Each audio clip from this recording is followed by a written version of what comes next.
Bonjour, je suis Bettina Eckroyd et bienvenue sur T'as tout senti, le premier podcast sur l'art de sentir.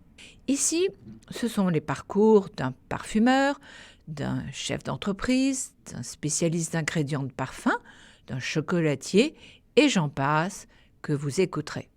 Autant d'histoires où chacun d'eux explore à leur façon la créativité, l'audace, brise les règles, font des erreurs et s'amusent en gardant leur âme d'enfant. Grâce à eux, j'espère que vous allez mieux humer, comprendre, percevoir, sous un regard nouveau, le monde des odeurs, du parfum et des saveurs. Bienvenue dans le monde olfactif et gustatif où il est important, pour bien sentir, de se sentir bien. Bonne écoute, gardez surtout vos narines en alerte et sentez-vous bien. Bonjour à toutes et à tous. Aujourd'hui, je démarre un tout nouveau format sur T'as tout senti. Désormais, place aux histoires. Des histoires autour d'un événement, des histoires de tendance et j'en passe. Pas de panique, il y aura toujours des conversations complices avec un acteur important du parfum, des saveurs. Donc, dans cet épisode, je vous emmène à la Samaritaine. Mais pourquoi donc ? Eh bien, la Samaritaine a désormais sa signature olfactive. C'est parti ? On trouve tout à la Samaritaine. Un slogan longtemps resté dans les mémoires de ce grand magasin parisien dont vous vous souvenez, j'en suis sûre. Aujourd'hui, il vient juste de réouvrir après une longue période de travaux et il est devenu un temple du luxe. N'oublions pas qu'il appartient à LVMH. Par contre, si le slogan d'antan n'est plus tout à fait d'actualité, la Samaritaine a son parfum. Oui, vous avez bien compris. On devrait même peut-être dire sa signature olfactive. D'ailleurs, il est le premier et le seul grand magasin parisien à en avoir une. Vous vous posez sûrement beaucoup de questions. Donc, je suis allée voir Sébastien Héliard de la Guilde, qui s'en est occupé avec la complicité de Julien Rasquinet, l'auteur de cette signature olfactive. Me voici devant l'entrée de la Samaritaine, rue de la Monnaie. À peine la porte franchie, mes narines sont transportées par un parfum chaleureux, luxueux et confortable. C'est mon premier contact avec la Samaritaine. Plutôt agréable.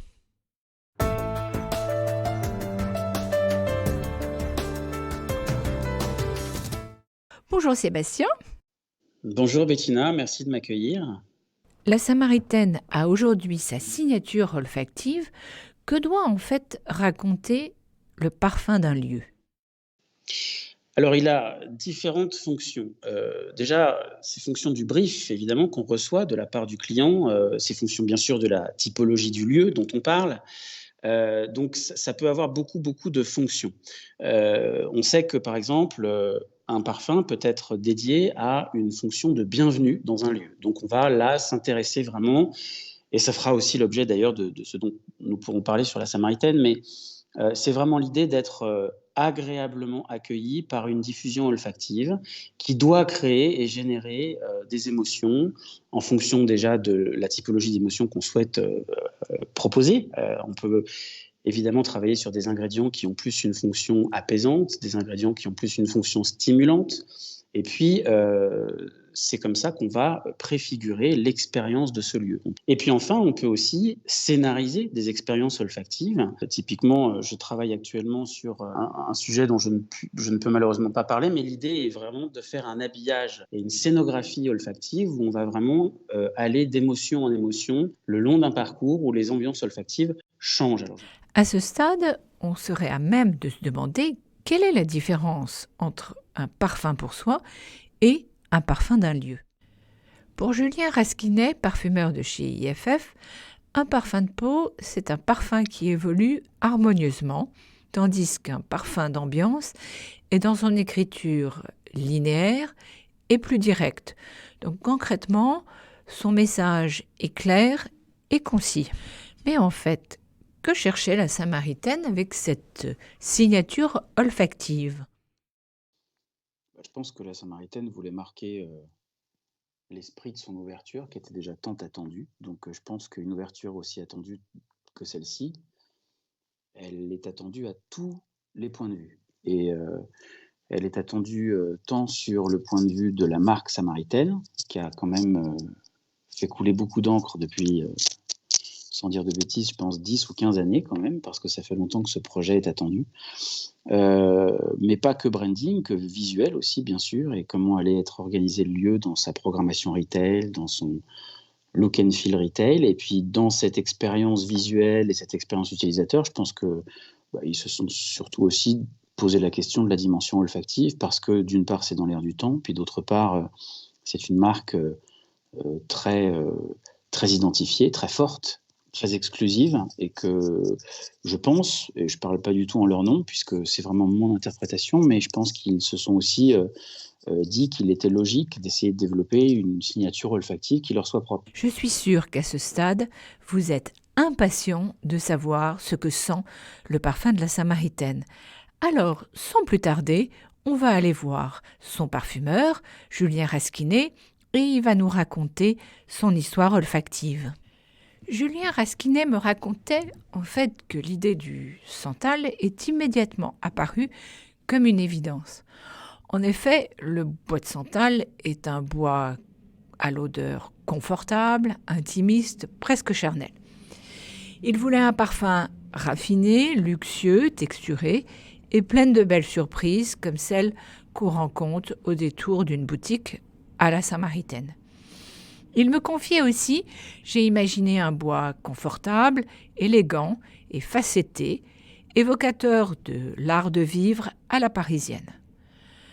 Oui, le parfum des mares avec des effluves d'une belle cannelle LMR, accompagné d'un onctueux accord prune, qui s'estompe pour laisser le rôle principal au bois somptueux qu'est le santal.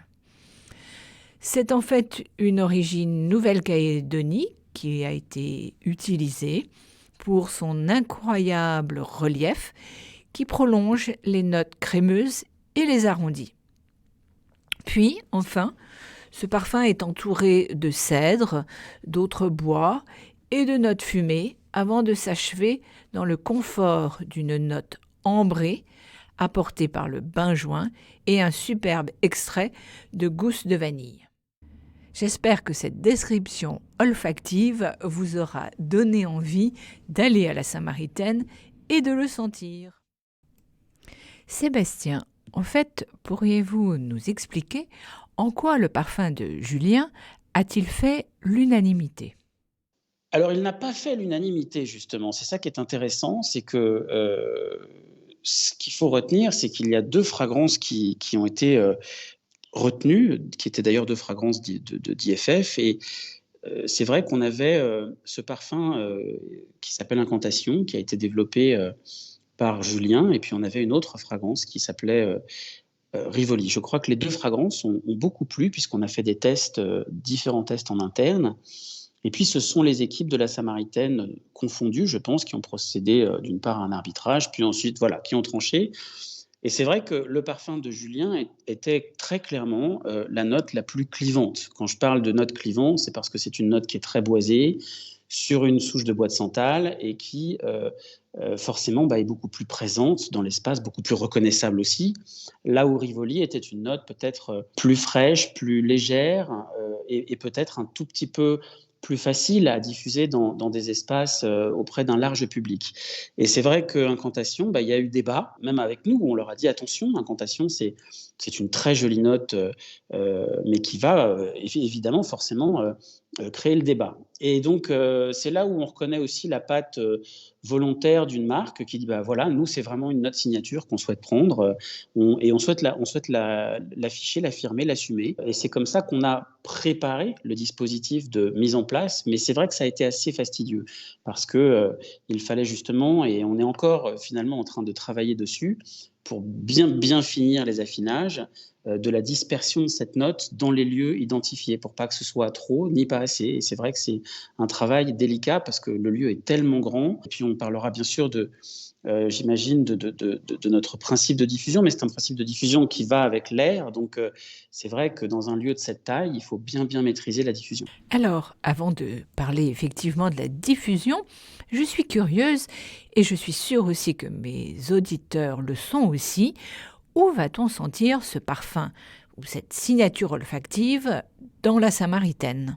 On sent le parfum dans ce qu'on pourrait appeler normalement les zones génériques, la Samaritaine. C'est difficile parce que beaucoup d'espaces de corner retail s'invitent ça et là au gré du parcours qu'on peut faire dans ce lieu retail. Mais les zones principales qui ont été identifiées sont l'entrée principale qui est l'entrée Monnaie, rue de la Monnaie qui se trouve juste adjacente au quai et qui est l'entrée la plus étonnante parce qu'elle donne tout de suite accès sur le grand escalier monumental qui, je reconnais, est assez impressionnant. Et puis la deuxième entrée, qui est l'entrée Rivoli, va pouvoir aussi bénéficier de cette expérience olfactive. Et enfin, de proposer cette expérience olfactive dans les lieux très privatifs de la Samaritaine, ce qu'ils appellent les lieux VIP, l'appartement, les lieux d'essai un petit peu où on souhaite accueillir, proposer une vraie expérience détente et puis de prendre son temps pour faire un shopping qui peut durer de 1-2 heures à toute une journée pour des gens qui viennent de l'étranger et qui ont, je dirais, du temps à passer à ce type d'expérience. Donc voilà, les zones couvertes aujourd'hui, ce sont les 2 entrées principales, le concept store de la Samaritaine également, qui est le concept store Loulou, qui se trouve juste à côté de l'entrée Monnaie sur la gauche. Donc on a aujourd'hui 5 zones de couverture à la Samaritaine.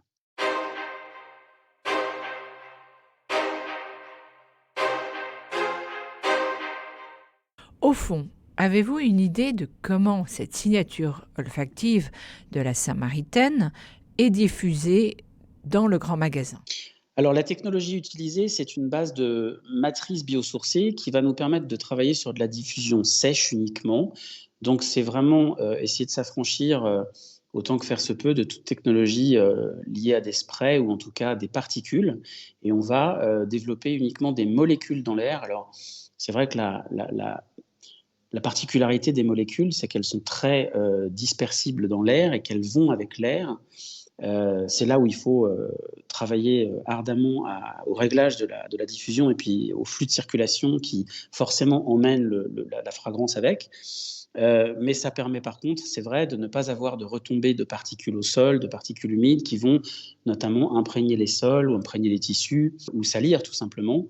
Donc c'est vrai que c'est une technologie moléculaire qu'on appelle diffusion sèche en fait, qui permet surtout aussi de répondre à des normes extrêmement sécuritaires puisque ça permet de garantir une diffusion qui est 100% saine pour la santé. Elle n'est ni allergène, ni cancérigène, ni mutagène. Dans le langage de la parfumerie, ils appellent ça, et je l'ai appris autant que j'ai appris tellement de choses sur ce métier, mais ils appellent ça une traçabilité CMR qui n'allume aucun pictot de danger. Et cette technologie, c'est une invention française ou elle a été mise au point par quelqu'un d'autre à l'étranger? Non, c'est une technologie française qui est 100% produite en France, qu'on fait évoluer à travers de nouvelles recherche et développement, de nouvelles idées de développement de nos matrices. Nos matrices étaient à l'époque un petit peu poreuses. On vient de développer de nouvelles matrices qui sont totalement sèches. L'idée étant qu'on puisse vraiment les manipuler avec les doigts, les toucher. C'est totalement sain, pas du tout allergène. Et puis d'en faire surtout aussi de jolies matrices. Donc on a accordé et on accorde encore aujourd'hui, puisque je suis en train de finaliser une nouvelle étape de recherche et développement pour qu'on ait vraiment de jolies matrices, qu'on soit fiers de pouvoir disposer, soit dans des diffuseurs, soit directement sur un bureau, puisque même en la posant sur un bureau, on va diffuser du parfum dans les 2-3 mètres carrés qui sont autour du bureau de manière assez subtile, puisque ça bouge vraiment avec le mouvement de l'air. Donc dès qu'on va se déplacer autour du bureau, on crée du mouvement de l'air, donc on arrache des molécules parfumées de la matrice. Au vu de toutes ces belles explications de Sébastien, on serait à même de se demander si cette technologie est éco-responsable. Mais pour l'instant, nous nous arrêterons là et je vous donne rendez-vous mardi prochain pour la suite de l'histoire, mais aussi découvrir une très belle exposition où la guilde a aussi opéré. En attendant, sentez-vous bien.